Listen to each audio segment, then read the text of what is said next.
Mas Bojo mau ngambil gaji pensiun, hujan. Mendung ya, mendung, rintik-rintik, tapi nggak tahulah. Ya, untung aja jatah susunya sehari 3 ini. Tiga kali ini sudah.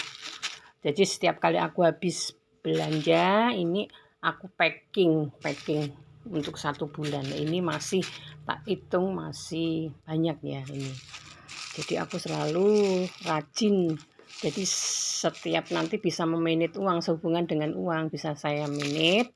Nah, ini susunya dengan takaran-takaran yang pasti. Ini susunya full cream.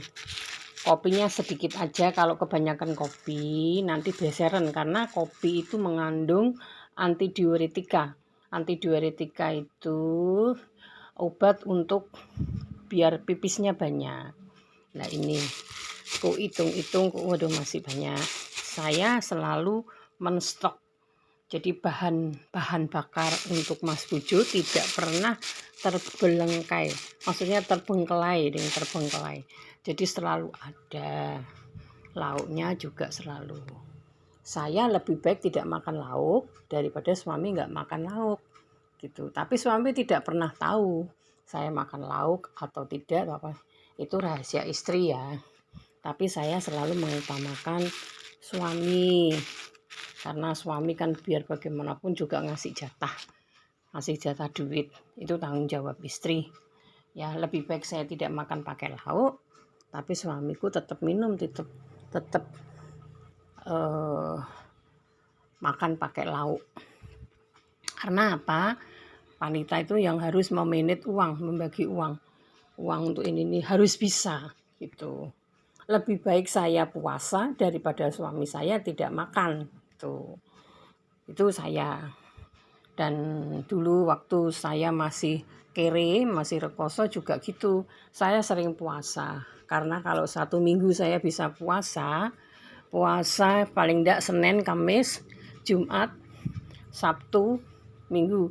Sabtu itu netonnya saya, Jumat netonnya anak saya, Minggu netonnya anak saya. Jadi semua Sabtu Minggu tuh tiap hari itu tak pasani kan 1 bulan tuh netonnya 1 kali. Meskipun saya agama Kristen Katolik saya, tapi saya itu laku orang Jawa. Saya neton anak saya tuh saya puasa. Terus neton saya Sabtu, anak saya wedok yang pertama Jumat, anak wedok saya yang nomor 2 itu hari Minggu, anak saya yang nomor 3 hari Kamis. Itu sehari mesti 1 minggu tuh 4 kali. Makanya badan saya bisa ramping gitu. Sekarang karena anak-anak sudah sukses, ya sudahlah saatnya saya harus istirahat. Saatnya saya tidak terlalu banyak prihatin. Yang bebas makan yaitu hari Senin, Selasa sama Rabu. Yang lainnya terus berarti kalau 4 kali seminggu, berarti kalau 1 bulan itu kan sudah 16 hari ya. Lah, itu kan jatah saya lauk, jatah saya makan kan uangnya bisa saya tabung, bisa untuk kebutuhan yang lain. Bukan berarti ya memang begitulah caranya mengatur uang. Di samping bisa mengatur uang 1 bulan bisa selesai, tapi saya juga puasa itu pasti. Kemis itu nonton anak saya, tapi bisa Senin kalau saya kepingin poso Senin Kemis. Tapi sekarang enggak, sudah jarang ya ini suami saya itu juga aneh, makannya banyak tapi tidak bisa gemuk. Memang dulunya aktif atletis ya, olahraga, jadinya ya badannya sampai tua, perutnya juga bagus, enggak buncit gitu. Ini pengaturan saya. Pertama dapat gaji, ya saya memprioritaskan utama untuk sekolah. Terus yang kedua beli beras. Ini dulu waktu uangnya saya tuh pas-pasan ngepres beras. Dan yang ketiga itu kebalik ding, untuk ledeng pam listrik. Nah, itu harus wifi, itu pasti harus nomor 1. Gas harus ada, terus beras. Nah, beras, terus bayar sekolah itu utama.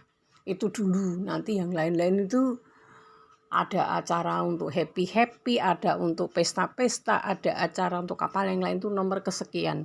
Yang prioritas utama itu. Tuh. Bagi yang persepuluhan bisa kita uangnya itu setiap kali kita gaji ambil sepuruhnya, itu persepuluhan ya kalau kita orang Katolik. Meskipun aku Katolik, uang persembahan buat Tuhan itu ada. Tapi kalau mungkin yang Kristen itu persepuluhan. Tapi kalau bisa saya pun juga ikut persepuluhan. Tapi kalau memang nggak ada di agama Kristen Katolik tidak persepuluhan, tapi ya persembahan. Nanti kan ada kolekte kalau ke gereja, kalau ada sumbangan pembangunan. Tapi kan itu ya kalau kita ada, kalau kita memang belum ada ya nanti lain waktu gitu. Begitu sekilas info kalau saya menerima gaji. Lah uang saya uang wedo itu kan saya bisa bebas saya untuk beli baju untuk anak-anak, untuk saya, untuk suami, terus nanti untuk beli apa yang kupinginkan. Ya. Ke gaji saya bisa untuk kebutuhan saya, misalnya fasilitas rumah, misalnya pengen beli sepeda motor, pengen beli mobil, pengen apa aja lah, itu dari gaji saya. Tapi itu tidak bisa dipaksakan. Kalau memang tidak bisa, belum itu kebutuhan sekolah itu memang masih bengkak, ya kita tidak berani beli apa-apa. Ya kita fokus, apalagi anak-anak sudah mulai kuliah, uang saya ya tetap tidak bisa. Bahkan beli baju pun juga tidak bisa fokus. Apalagi kalau nanti anak mau ke kemana kan itu. Apalagi kalau sudah namanya anak yang ketiga itu kan suka aktivis ke gunung misalnya, suka beli alat musik lah misalnya gitu. Terus misalnya harus les ya, itu kan ada biaya untuk tambahan. Terus kalau konser mau ke luar negeri kemarin itu juga kan butuh uang banyak juga. Nah, itu kita harus uang nabung kalau turah, boro-boro ditabung ya. Itu cukup untuk biaya makan sebulan, untuk biaya anak-anak sekolah aja tuh sudah alhamdulillah, puji Tuhan, haleluya. Jangankan ditabung, tapi ya alhamdulillah lagi yang kesekian kali Tuhan itu selalu mencukupkan apa yang kita perlu. Asal kita tuh betul pakai roh hikmat. Roh hikmat kita mengatur uang. Memang anak-anak tuh ya kadang-kadang nggak mudeng dengan cara saya. Kok gini. Saya bilang ya kamu tidak bisa menginterogasi tentang gaji, cara saya mengelola uang kan gitu. Yang penting endingnya kan saya tidak utang ke sana ke sini, tidak kelabaan sana sini, endingnya anak-anak selesai sekolah. Jadi uang itu tidak bisa diintervensi, tidak bisa dievaluasi, cuma hanya bisa diamati, diobservasi aja. Itu setiap bulannya bengkak enggak? Ya kita harus balance ya budgetnya itu. Saya gitu, saya perhitungkan jangka pendeknya apa, jangka panjangnya apa. Sehingga saya pensiun selesai, tidak punya utang. Puji Tuhan, haleluya. Ya toh, alhamdulillah. Saya bisa beli mobil, bisa membelikan sepeda motor, bisa begini, bisa bangun. Meskipun bangunnya itu saya juga ngutang. Ini saya jujur aja, wong kita pegawai negeri ya. Kalau saya kaya banget, nanti malah dicurigai. Ini pegawai negeri kok kaya, uangnya dari mana? Usahanya apa? Kan begitu. Karena setiap tahun kita itu mesti ada sensus kekayaan. Jadi saya ya harus bayar PBB, kita harus pinter-pinter mengelola uang. Dan selama ini kita pembagian tugas ya sama suami. Bayar PBB suami. Terus nanti untuk yang sehari-hari ya saya. Kalau melulu gaji suami tok ya memang tidak bisa, ya tetap gaji istri. gas istri lah, istri pinter-pinter memanage duit gitu. Mana nanti harus untuk keluarga suami, keluarga saya yang butuh pertolongan, atau keluarga saya. Jadi kalau namanya membantu, itu semampu kita. Tidak bisa kita bantu itu harus sepenuhnya, tidak bisa. Kita nih sudah berkeluarga, begitu juga anak-anak saya sudah berkeluarga. Kalau bisa bantu ya syukur, kalau nggak bisa itu tidak tugas utama, bukan prioritas utama. Ini suasana dapur saya ini kayak gini ya, tapi ya enggak apa-apa lah. Namanya saya juga kerja sebisanya itu. Jadi anak itu tidak punya kewajiban. Cuma hanya bagaimana anak itu berpikir. Nah, gitu loh. Kalau memang ada ya memang dia mau bantu boleh. Kalau enggak juga enggak apa-apa. Dia sudah punya tanggung jawab melihat orang tua, anak-anak itu sudah bisa mandiri, sudah bisa mencukupi dirinya sendiri. Itu orang tua sudah bangga, sudah senang. Kalau dia bisa ngasih saya anak si A, si B, si C, ya itu anugerah Tuhan. Itu berarti ya ibaratnya modal saya itu kalau ada bunganya gitu. Ini saya cerita masalah ini keuangan ya, ini segi keuangan, ngatur segi keuangan sampai ke anak ya ini. Nah sekarang kalau dihitung secara matematika, pegawai negeri orang 2 ya, tapi saya bisa menguliahkan anak-anak saya menjadi sarjana semua, bahkan bisa sampai ke luar negeri ya toh. Nah, itu kan sudah lebih, dan saya selesai jadi pegawai negeri, sudah punya rumah, tidak punya utang, terus anak-anak saya perempuan bisa mandiri sendiri-sendiri, sampai dia jadi nganten, ya itu kan mereka biaya sendiri. Alhamdulillah juga, puji Tuhan anak saya yang ketiga mentas dewe. Mbuh piye carane anak saya yang nomor 3 ini juga jadi nganten dewe ya sak rupa-rupane, sak iso-isone, sak mampunya. Semampune seberapa ya itu uang yang ada dibudgetkan ke situ. Dan saya kalau mau bantu anak saya yang lanang, yang saya enggak penak juga, enggak enak. Karena kakak-kakaknya yang perempuan semuanya mentas sendiri. Saya tidak mengeluarkan uang sepeser pun. Anak saya cari uang sendiri, mentas sendiri, dan itu memang dari uang suaminya. Gitu. Nah ini saya belak-belakan jujur. Saya cerita ini saya hanya demi kemuliaan Tuhan. Betapa baiknya Tuhan. Tuhan itu begitu baik, dan Tuhan itu tidak pernah mempermalukan saya. Tidak pernah Tuhan itu jujur selalu menolong saya. Tidak pernah menelantarkan saya. Tuhan selalu menyertai dalam setiap langkah saya. Tapi kalau mengatakan saya ini sempurna, saya sangat baik, sangat sempurna, enggak. Namanya manusia, ya kadang-kadang kita jatuh. Tapi setelah jatuh kita tidak boleh kita jangan terpuruk. Cepatlah kita bangun dari terpuruk. Kita duduk, ambil napas panjang, kita doa, dan kita pelan-pelan bangun lagi berdoa. Gitu. Kalau saya mengikuti logika saya ya malas juga ya. Bertibo ki loro, ya toh. Tibo ki bisa jatuh cinta, bisa tibo karena kesandung ya. Dipikir orang sudah punya suami itu tidak bisa jatuh cinta atau tertarik dengan yang lain-lain.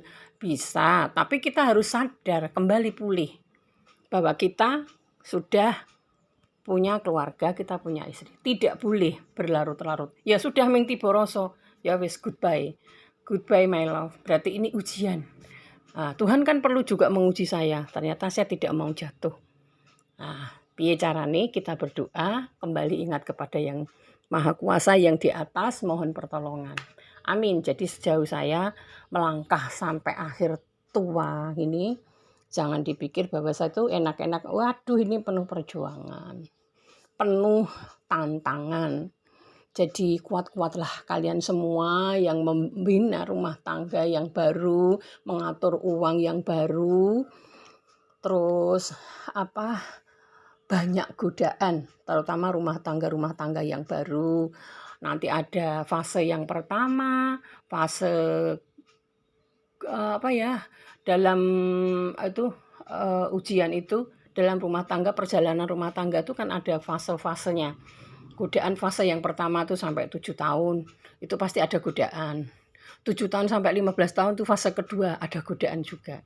Fase 15 tahun sampai ke 35 tahun pernikahan, itu juga ada godaan. Itu fase-fase dalam rumah tangga, dalam hidup bersuami istri itu juga ada. Itu dalam ilmu psikologi ada.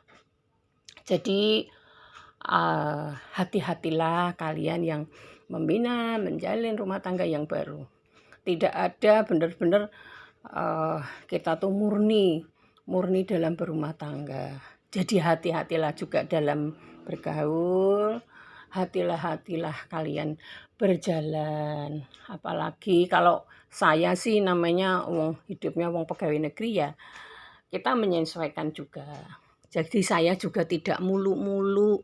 Yang penting ora kepanasan, ora kudanan, ora ngelih, ora kelaparan, itu sudah bersyukur.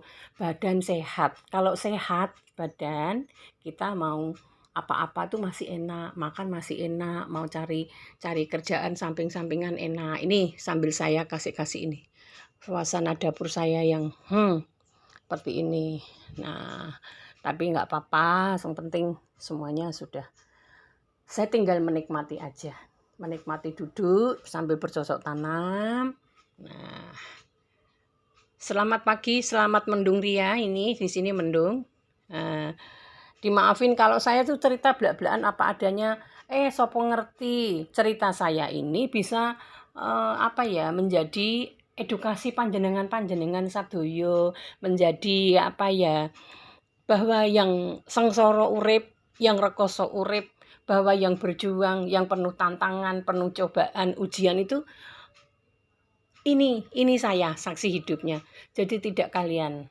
Jadi jangan patah semangat bangun terus, apalagi rumah tangga yang baru. Tuh, percayalah bahwa Tuhan akan selalu membantu dalam langkah-langkah kita ketika kita mau sujud tunduk, memuji Tuhan, menyembah Tuhan, berdoa kepada Tuhan, nyuwun karo pangeran. Itu percayalah. Contohnya saya, pegawai negeri, berapa sih gajinya? Nah, berapa sih gaji kok iso ndek omah, iso ndek mobil? Itu karena Tuhan sendiri. Saya juga anti korupsi, suami saya juga anti korupsi. Aku memberi nafkah makan pada anak-anakku harus uang halal, harus uang yang betul-betul itu diridhoi Tuhan, harus uang yang diberkati oleh Tuhan. Gitu. Oke. Sugeng enjang. Semoga cerita saya yang wis blak-blakan apa anane ora tedeng aling-aling, ora isin-isin. Wis memang aku ki yo mbae wong rekoso, mbae wong menderita berjuang. Nah, ini saya ini mencontoh bapak ibu saya membesarkan anak pitu, kuliah ke anak pitu, ya, duitin entek kabeh walasan entek kabeh, tapi ya berharap kan anaknya bisa. Jadi, ya begitu, matur nuwun. Selamat berjuang bagi ibu-ibu semuanya. Selamat pagi, sugeng enjang. Selamat beraktivitas, berkahing Gusti, sumrambah kagem panjenengan sedaya. Amin.